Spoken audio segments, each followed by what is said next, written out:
Every now and again I like to make a video about a journal when I finish a journal. I'm going to try and do this from now on, so probably once a year or so, maybe twice a year, you might get to see a journal. And this one's pretty much completed. This one I actually made myself. Just glued some camouflage to some boards and put some different coloured papers inside. The reason for that is that sometimes I want white paper if I'm working inside or if I'm working at night time, but out on a sunny day that white paper is too glary, so I go for sort of off-white colour. So have a look through my journal. Got a bit battered out in the wild. I had to put a bit of extra cloth tape there to hold it together. Started in April 2014, about a year ago. This has got a mixture of mostly Maria Island and Western Australia bits, where I went to Western Australia, sketched a lot there. I went to Maria Island. This is a Maria Island echidna. You sort of see the back's a bit smooth because there's all fur coming up there. Again, Maria Island echidna. So, you know, the fur goes so far up it covers the spines. That's a very Tasmanian feature with a lot of the echidnas. Same species but different adaptations for different parts of Australia. There's a stingaree from Port Melbourne. Okay, stromatolites. That's Western Australia, up near Shark Bay. Spent a bit of time up Shark Bay. This is a southern death adder from Western Australia. And we have a dark form of a dugite. Alright, there's a bit of thylacine stuff in here too. So this is a den site that a friend of ours described, that he heard thylacines making a noise, and he went up to this den and he found a dead one in there. So there must have been a live one still around somewhere. So that's my quick sketch of the den. That was in the 80s, late 80s, early 90s. Native hens from Maria Island. And this is a place called the Painted Cliffs, which is in Maria Island. It has really amazing, it's being, oh, sandy sort of cliff is being eroded away, leaving all these interesting patterns.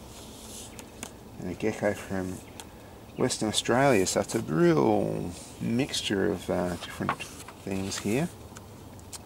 Here's some kangaroo sketching that I've done, and I've found this very valuable resource for looking back on it. Quick tiger snake, bit of a waste of page there, I might just tick something there. Here's another quick watercolour sketch of the Painted Cliffs at Maria Island, and this is what we call Cape Barren Goose, which is again Maria Island. Hooded plovers, Maria Island, and some eggs there. Saw these eggs and thought, oops, we're probably in the wrong spot, so we had to get out of there. Very vulnerable species. They lay their eggs just on the beach, and if you're not careful you'd step on these things. So sort of, you know, avoided going that area after we're seeing those eggs there. Okay, black-headed python, beautiful snake. Love the black-headed python. It's fun sketching that. This is a paddy melon. This is probably one of the most common marsupials in Tasmania. This one's probably a male because he's got nice big thick arms there. So I tend to do is just really quick rough sketches. Start doing a sketch, he moves, I do another one, moves from there, I'll do another one. When I get one that's sort of okay, I might throw a little bit of watercolour on it. A children's python, Western Australia again. Most of the snakes are Western Australia, like this dugite.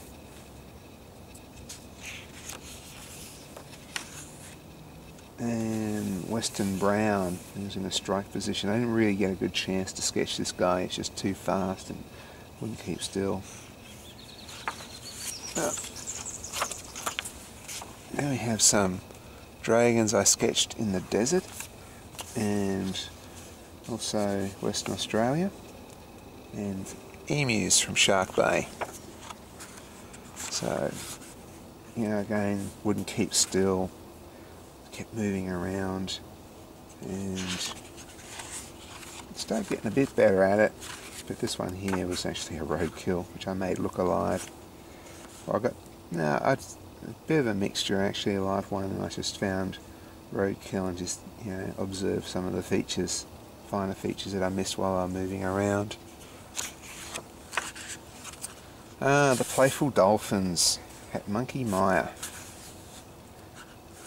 Again, just sort of getting bits of fins and things, that little head come up, only a bit of a silhouette. So they're moving around really fast, so you can't really get a good picture, so you tend to sort of see, okay, they tend to move like that.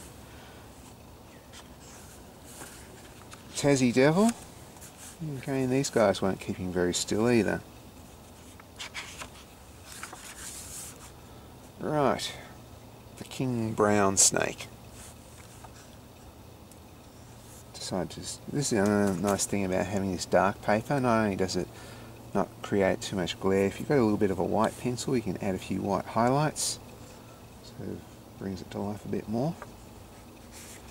There's a Tassie devil. I did a quick sketch and then I decided to throw a bit of watercolour on it.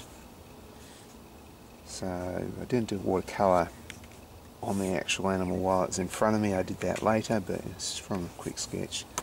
And here we have the shingleback lizard, Shark Bay again. And here we have a Shark Bay echidna. You can see he's all spikes, whereas like the first echidna I drew back here, there he is. You know, the spikes, the fur comes further than the spikes. Here, all spikes, because it's in a hot climate. It's about the colour of the sand too.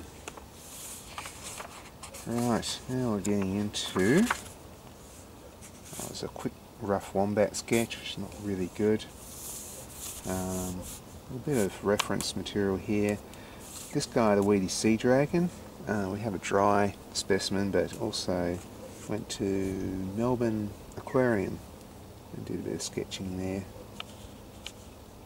Coloured in the best as I can remember. Thylacines, no reference. Go to the museum sometimes and I look at a thylacine and try and imagine what it would be like if it was alive. So yeah, no reference there, but apart from, you know, a dead stuffed one, trying to make it look alive, give it a bit of life.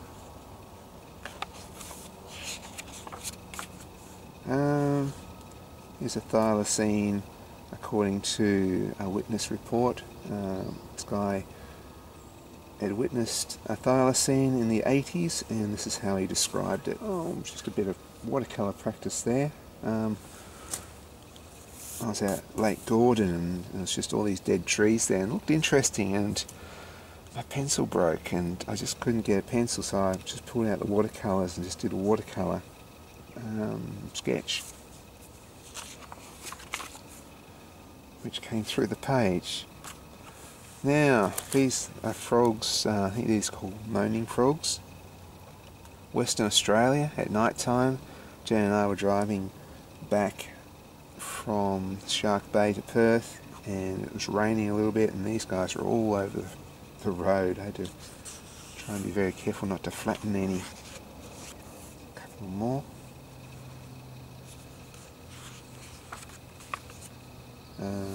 This is thylacine paw prints. I sketched that from a museum.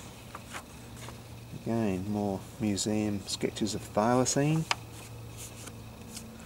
And back into wombats.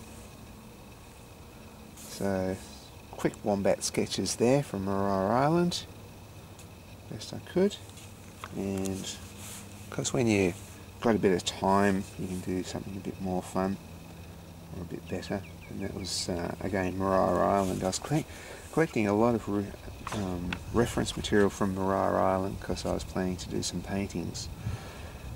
This is a carpet python, and I just did like a little colour sketch of the pattern so I can remember that pattern because it's very varied, and so it's just good to have that again as reference for a painting. Now what we've got here is native hens chasing a Tasmanian devil, and yes, I did see that happen twice. It's just ganging up on it. Once they caught it, they didn't really know what to do with it but squawk at it.